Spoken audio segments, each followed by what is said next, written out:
Sekali waktu gini, di daerah Balikpapan, itu ada seorang anak 8 tahun, 10 tahun gitu. Dia di sana muntah-muntah, mual-mual. Kemudian dari hasil dia mual-mual begitu, dia biasa kalau di daerah kan nggak ada dokter, dibawalah ke bidan. Si bidan periksa, dia bilang, "Bu, anak ibu hamil." "Ah, yang benar aja lo katanya anak 8 tahun hamil." Tapi ternyata dia memang udah mens. Dari mana gini-gini? Nggak percaya kan orang tuanya, dibawalah ke rumah sakit di kota. Begitu periksa, betul di USG ada janinnya. Janinnya udah 8 bulan. Karena dia orangnya kurus nggak kelihatan, cuma rada gendut doang, dipikir karena kembung kan. 8 tahun. Nah akhirnya ditanyalah.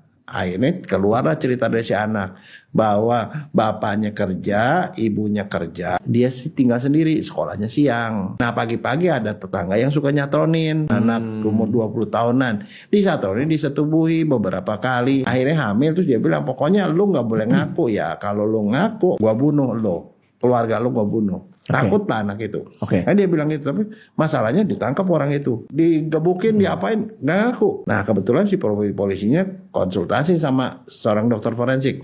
Dokter forensiknya bilang, oh kalau kayak begituan itu yang paling ahli dokter Jaya. Dan dokter Jayanya dibawalah ke sini, anaknya dibawa ke Jakarta. Saya bilang gini, kalau bapak udah dapat tersangkanya seperti itu, sekarang masalah gini, itu buat polisi X-file. Kenapa?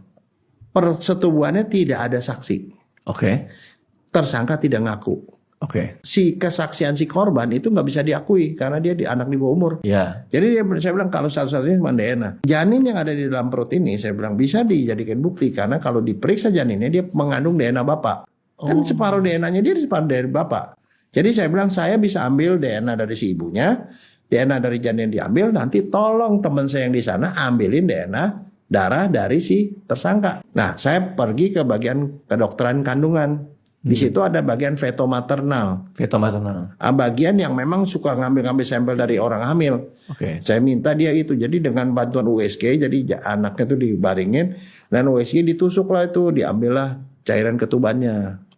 Di cairan ketuban ada DNA janin. Ya, DNA janin berarti ada DNA bapak juga. Gitu loh. Diambil, diperiksa, ternyata itu bapaknya. Siapa bapaknya?